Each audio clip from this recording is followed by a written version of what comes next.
ദിവിഷ്, അല്പം മുൻപ് CPM സംസ്ഥാന സെക്രട്ടറി എം വി ഗോവിന്ദനുമായി നമ്മൾ നേരിട്ട് സംസാരിച്ചിരുന്നു. അപ്പോൾ എം വി ഗോവിന്ദൻ പറഞ്ഞത് ഇവിടെ സെക്രട്ടേറിയറ്റിലേക്ക്, ദർബാർ ഹാളിലേക്ക് VS അച്യുതാനന്ദന് അന്തിമോപചാരം അർപ്പിക്കാൻ വരുന്ന എല്ലാവർക്കും പൊതുദർശനത്തിനുള്ള അവസരമുണ്ടാകുക, അന്തിമോപചാരം അർപ്പിക്കാനുള്ള അവസരമുണ്ടാകുക, അതിനുശേഷം മാത്രമേ തിരിക്കൂ എന്നതാണ്. അപ്പോഴും നമ്മൾ ഈ ദൃശ്യങ്ങൾ വളരെ വ്യക്തമാണ്.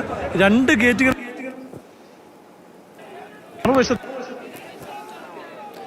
ശാന്താണ്.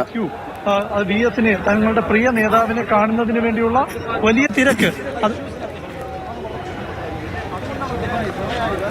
പ്രശാന്ത് തുടരാം. പ്രശാന്ത് കേൾക്കുന്നുണ്ടോ? കേൾക്കാം തുടർന്നോളൂ. തിരക്ക്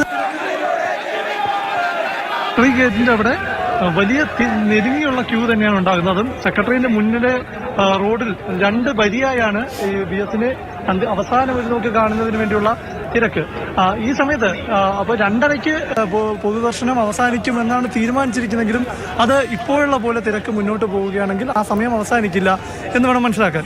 അഭിലാഷ് കൂടി നമ്മോടൊപ്പം ചേരുന്നുണ്ട്. രാവിലെ നമ്മൾ വരുമ്പോൾ നോർത്ത് ഗേറ്റിന്റെ ഭാഗത്ത് കുറച്ച് അപ്പോൾ തന്നെ 6 മണിക്ക് തന്നെ ക്യൂ ഉണ്ട്. ഈ ഒരു തിരക്ക് നമ്മൾ പ്രതീക്ഷിക്കുന്നത്, പ്രത്യേകിച്ചും VSനെ പോലൊരു ക്രൗഡ് പുള്ളറാണ് VS. നമ്മുടെ ഇന്നത്തെ കാലഘട്ടത്തിൽ വളരെ ക്രൗഡ് പുള്ളറായിട്ടുള്ള നേതാക്കന്മാരിൽ ചുരുക്കം നേതാക്കളിൽ ഒരാളാണ്. ഉമ്മൻചാണ്ടി നമ്മൾ കണ്ടതാണ്. അങ്ങനെ നോക്കുമ്പോൾ ഈ തിരക്ക് ഇപ്പോൾ ഉണ്ടാകുന്നതിൽ എന്തെങ്കിലും അസ്വാഭാവികത ഉണ്ടോ? ഒരു സ്വാഭാവികതയുമില്ല.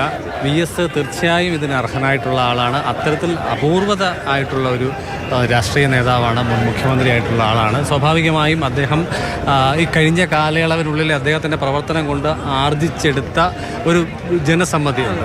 തീർച്ചയായും അത് തന്നെയാണ് നമുക്കിവിടെ കാണാൻ സാധിക്കുന്നത്. അത് ഏതെങ്കിലും ഒരു പ്രത്യേക മേഖലയിൽ നിന്നുള്ള ആളുകളല്ല, മറിച്ച് സമൂഹത്തിൻ്റെ നാനാ തുറകളിൽ നിന്നുള്ളവർ, നമ്മൾ സംസാരിച്ചിട്ടുള്ള ആളുകൾ പങ്കുവെക്കുന്ന വികാരം മനസ്സിലാക്കുമ്പോൾ അവരൊക്കെ തീർത്തും താഴേക്കിടയിൽ നിന്നുള്ള ആളുകളാണ്. അവരൊക്കെ വലിയ ആദരവോടുകൂടി അദ്ദേഹത്തെ കാണുന്നു. ഒരുപക്ഷെ ആദ്യം കാണുന്ന ആളുകൾ പോലും എത്തിച്ചേരുന്നുണ്ട്. വായിച്ചും കേട്ടും കണ്ടും ഒക്കെ തന്നെയുള്ള അറിവുകൾ കൊണ്ട് അവരുടെ മനസ്സിൽ ഇതൊരു വിഗ്രഹമാണ് എന്ന് വരെ നമ്മോട് സംസാരിച്ച ആളുകളുണ്ട്. അപ്പോൾ മനസ്സിൽ ഒരു VS എന്നുള്ള ഒരു വലിയ വിഗ്രഹത്തെ സൂക്ഷിക്കുന്ന ആളുകളൊക്കെ തന്നെയാണ് എത്തിച്ചേർന്നുകൊണ്ടിരിക്കുന്നത്.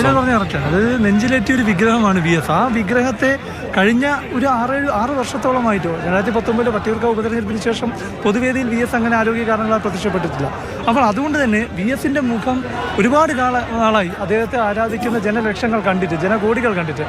അപ്പോൾ ആ മുഖം ഒന്നുകൂടി കാണണം എന്നൊരാഗ്രഹം ആർക്കും തോന്നുന്നതല്ലേ? അത് പാർട്ടി പ്രവർത്തകർക്ക് അപ്പുറത്തേക്കുള്ളൊരു വികാരമല്ലേ? തീർച്ചയായിട്ടും. അതായത് കഴിഞ്ഞ 5-5.5 വർഷ കാലയളവിൽ VS ആക്റ്റീവായിരുന്നെങ്കിൽ എന്ന് നമ്മൾ ആഗ്രഹിച്ച ഒരുപാട് മുഹൂർത്തങ്ങളുണ്ട്, പ്രത്യേകിച്ച് പാർട്ടിയുമായി ബന്ധപ്പെട്ട വിഷയങ്ങളിലടക്കം.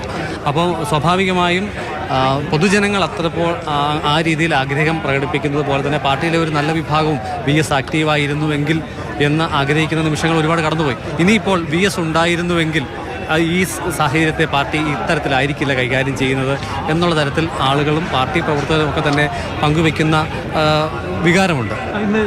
ഇന്നിപ്പോൾ രാവിലെ ഒരു പ്രായം ചെന്നൊരമ്മ അലമുറയിട്ട് കരഞ്ഞു വരുന്നതുണ്ട്. ഞാൻ അവരോട് സംസാരിക്കുമ്പോൾ ആ അമ്മ VSനെ ഇതിനു മുമ്പ് പൊതുവേദിയിൽ കണ്ടിട്ടുണ്ട്. അടുത്ത് ഇടപഴകി സംസാരിച്ചിട്ടില്ല. ഒരുപക്ഷെ അടുത്ത് ഇടപഴകി സംസാരിച്ച ഒരാൾ മരിക്കുമ്പോൾ കാണുന്ന ഒരു വലിയ വേദനയും നിലവിളിയും അങ്ങനത്തെ ഒരു വികാര വിക്ഷോഭമുണ്ടല്ലോ, അതിനപ്പുറത്തേക്കാണ് ആ പ്രകടനമായത്. അതിന് കാരണം VS എന്ന നേതാവ് 16-ാം വയസ്സ് മുതൽ നെൽകർഷകരെയും അതുപോലെ തന്നെ മത്സ്യത്തൊഴിലാളികളെയും എല്ലാം സംഘടിപ്പിച്ച് നാനാ മേഖലയിൽ ഉള്ള അദ്ദേഹത്തിൻ്റെ ഇടപെടലുകൾ അത് പാരമ്യത്തിലേക്ക് എത്തുന്നത് പ്രതിപക്ഷ നേതാവായിരുന്ന കാലത്താണ്. പിന്നീട് അദ്ദേഹം മുഖ്യമന്ത്രി ആയപ്പോഴത്തേക്കും അത് ജനങ്ങൾക്ക് ആകെ ഒരു പാർട്ടി നേതാവെന്ന നിലയിൽ നിന്നിരുന്ന VS അതിനൊരു പാർലമെന്ററിയനാകുമ്പോൾ അദ്ദേഹത്തിന് ഒരു പൊതുസമ്മതി വരുന്നു. അതിന് ഏത് രീതിയിൽ വരുന്നു? അതായത് VS ഏറ്റവും അവസാനം മത്സരിച്ച പൊതു തെരഞ്ഞെടുപ്പ് ആദ്യഘട്ടത്തിൽ പാർട്ടി VS ആ ഘട്ടത്തിൽ മത്സരിക്കേണ്ടതില്ല എന്നുള്ളതായിരുന്നു തീരുമാനം. വാർത്തകൾ വന്നതോടുകൂടി കേരളത്തിൽ ഒട്ടുമിക്ക ജില്ലകളിലും പാർട്ടി പ്രവർത്തകർ പരസ്യമായി പകൽ വെളിച്ചത്തിൽ രംഗത്ത് വന്ന സ്ഥിതിയുണ്ട്. അങ്ങനെ പാർട്ടി തീരുമാനത്തെ പോലും മാറ്റി ചിന്തിപ്പിക്കുന്ന തരത്തിലേക്ക് പൊതുജന വികാരം ആ ഘട്ടത്തിൽ ഉയർന്നു വന്നു. VS അച്യുതാനന്ദൻ ഈ തെരഞ്ഞെടുപ്പിൽ മത്സരിച്ചില്ലെങ്കിൽ വലിയ തോതിൽ പരാജയം ഏറ്റുവാങ്ങുന്നു എന്നുള്ള തരത്തിൽ പൊതുസമൂഹം ചർച്ച ചെയ്തു. അങ്ങനെ പൊതുജനങ്ങളുടെ വികാരം കൂടി കണക്കിലെടുത്ത് VSനെ വീണ്ടും മത്സരിപ്പിക്കുന്ന തരത്തിലേക്ക് പാർട്ടി മാറി. അങ്ങനെ ഒരു നേതാവ് ഏതൊക്കെ തരത്തിലായിരിക്കണം എന്ന് സാധാരണക്കാർ ആഗ്രഹിക്കുന്നു, അതായിരുന്നു VS. നമ്മൾ രണ്ടുപേരും ഒരേ സമയം മാധ്യമപ്രവർത്തനം തുടങ്ങിയ കാലഘട്ടം 2006 VS മുഖ്യമന്ത്രിയാവുന്ന കാലഘട്ടം. ഒരു VS-ന്റെ ആ ഒരു ഭരണ കാലഘട്ടമാണ്. അതിനുശേഷം 2011 കാലഘട്ടം, അതായത് അദ്ദേഹം വീണ്ടും മത്സരിക്കുന്നത് പാർട്ടിക്കകത്തുള്ള സംഘർഷങ്ങളും സംഭവങ്ങളും എല്ലാം നമുക്കറിയാം. അതിനുശേഷം പാലക്കാട് മലമ്പുഴയിൽ വന്ന് മത്സരിക്കാൻ ഇറങ്ങുമ്പോൾ അഭിലാഷ് ജോഷി അവിടെ ഉണ്ടാകും. എങ്ങനെയാണ് അന്നത്തെ ജനങ്ങളുടെ ഒരു ആവേശം എങ്ങനെയായിരുന്നു? അതെ, ആദ്യഘട്ടത്തിൽ VS മത്സരരംഗത്തേക്കില്ല എന്നുള്ളൊരു പ്രതീതിയാണ് പൊതുവെ ചർച്ച ചെയ്യപ്പെട്ടത്. പ്രത്യേകിച്ചും മലമ്പുഴയിൽ അദ്ദേഹം വീണ്ടും മത്സരിക്കണമെന്നുള്ള തരത്തിൽ താഴേക്കളി, പ്രത്യേകിച്ച് നെൽകർഷകർ ഏറെ ഉള്ളത്, അതോടൊപ്പം തന്നെ തൊഴിലാളികളായിട്ടുള്ള ആളുകളൊക്കെ ഏറെ താമസിക്കുന്ന ഒരു മേഖലയാണ്. അങ്ങനെ ഒരു സ്ഥലത്തേക്ക് VS അച്യുതാനന്ദനെ പോലെ ഒരാൾ വീണ്ടും മത്സരിക്കണം. ശരിയാണ്, ഓർമ്മകളിലേക്ക് കൂടി പോയതാണ് പ്രശാന്ത് കൃഷ്ണയും. വളരെ കലുഷിതമായൊരു രാഷ്ട്രീയ പോരാട്ട കാലം കൂടിയായിരുന്നു അത്. ഇപ്പോൾ അദ്ദേഹത്തെ, തങ്ങളുടെ പ്രിയ സഖാവിനെ പ്രിയ നേതാക്കൾ അനുസ്മരിക്കുകയാണ്. NV ഗോവിന്ദൻ.